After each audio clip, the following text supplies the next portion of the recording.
galera do Fractal, tudo bem com vocês? Eu sou o Matheus, um dos professores de Biologia do Fractal, e estamos aqui para mais um Fractal Revisa. Hoje, qual que vai ser o tema que a gente vai separar para dar aquela revisada legal antes da prova? Angiospermas.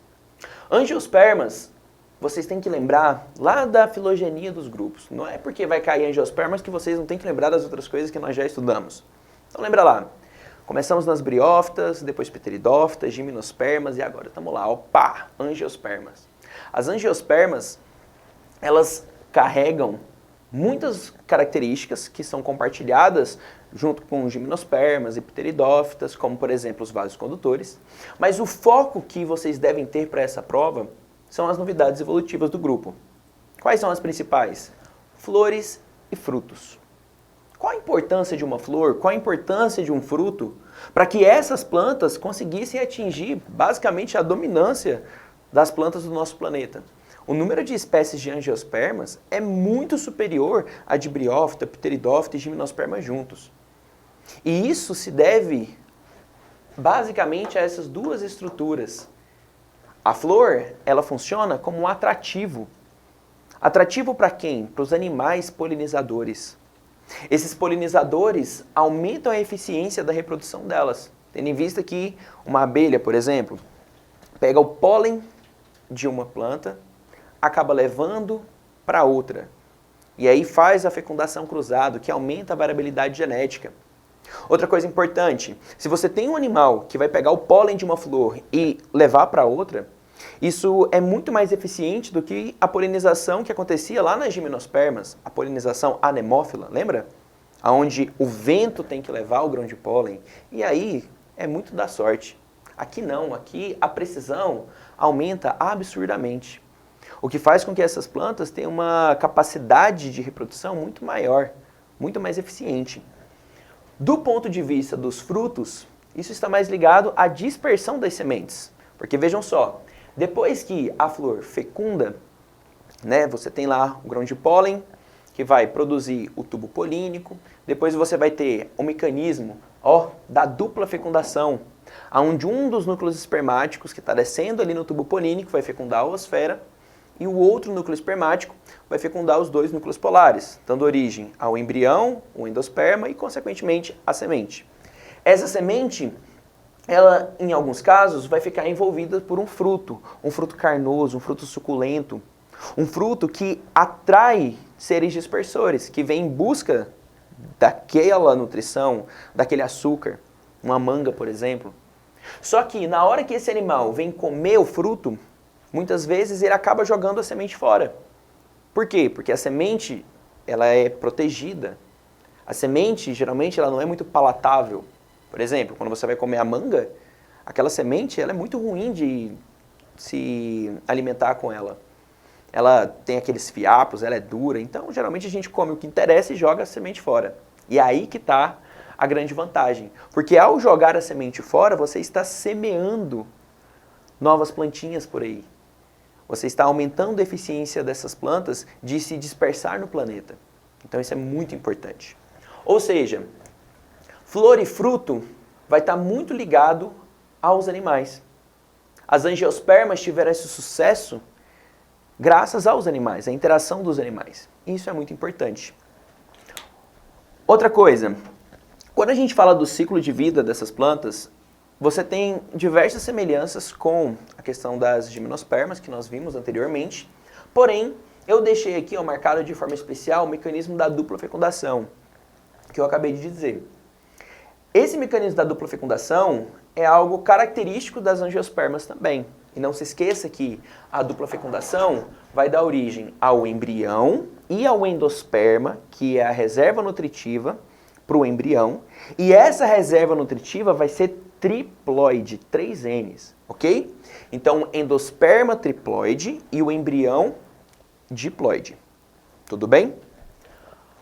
Bom, outra coisa que a gente pode trabalhar para essa próxima avaliação são alguns tipos de frutos. Como assim, professor?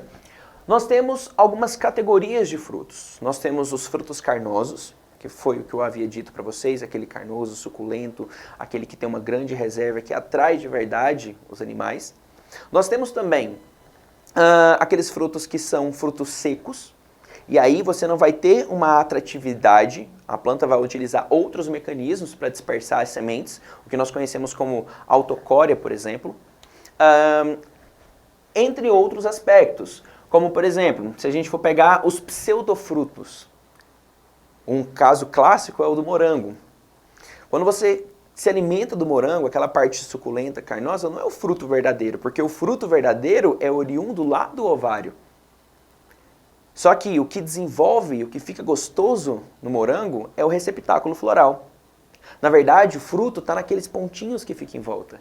E isso é vantajoso? É claro. Pensa, por exemplo, no caso do caju. O que nós comemos do caju é o pedúnculo floral que se hipertrofiou, que ganhou suculência, e é o que atrai os animais. Quando você pega um caju, você quer comer aquela parte gostosa ali. O que você faz com o restante? Joga fora. Então a semente está intacta, e isso é muito bom.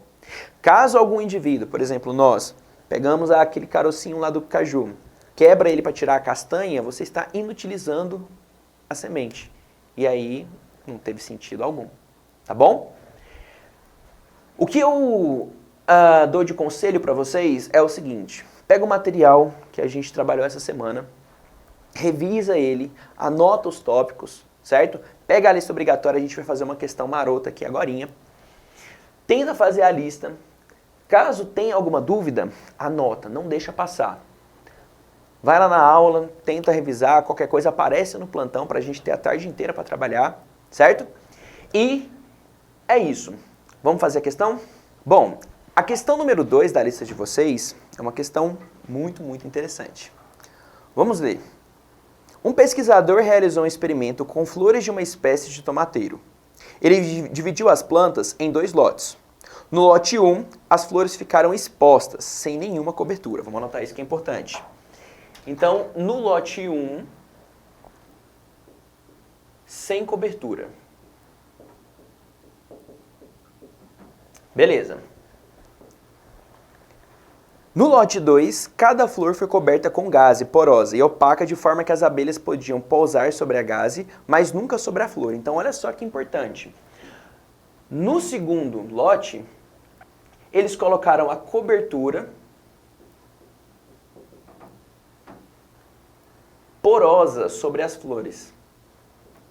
Como assim uma cobertura porosa?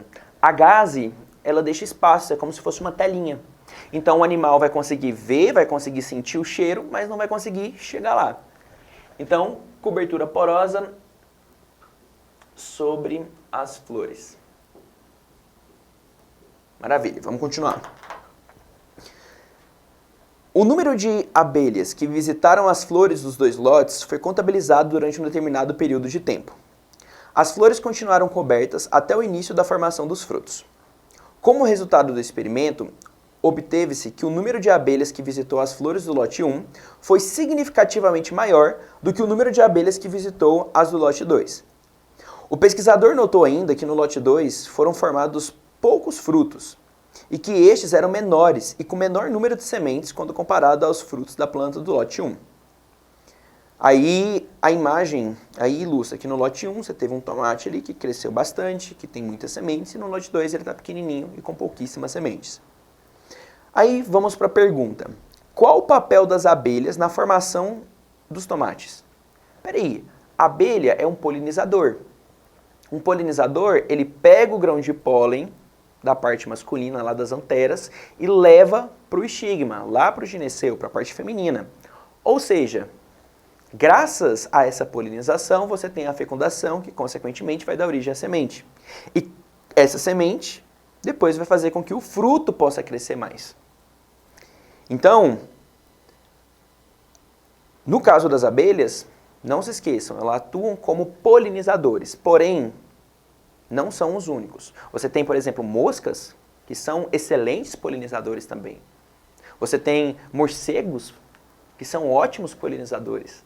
Então, não fica focado somente nas abelhas. Existe uma grande quantidade de animais que também podem fazer a polinização. Segunda parte da pergunta: o que provavelmente atraiu as abelhas até as flores do lote 2 que estavam cobertas? Então, peraí, como que a flor do lote 2 conseguiu atrair esses animais? Pela cor, pelo cheiro. Então, uma flor, geralmente ela é destacada das folhas para poder atrair esse polinizador. E se ela é destacada, quer dizer que o polinizador consegue diferenciar as cores ali. Caso contrário, o investimento da planta, né, para poder atrair esses polinizadores deveria ser muito mais no perfume do que na cor. Entendeu a lógica? Então, essa questão aqui, ó, é uma ótima questão que utiliza diversos conceitos importantes de angiospermas. Tudo bem? Bom, espero que vocês tenham uma ótima prova e qualquer coisa é só chamar, tá bom? Beijo pra vocês.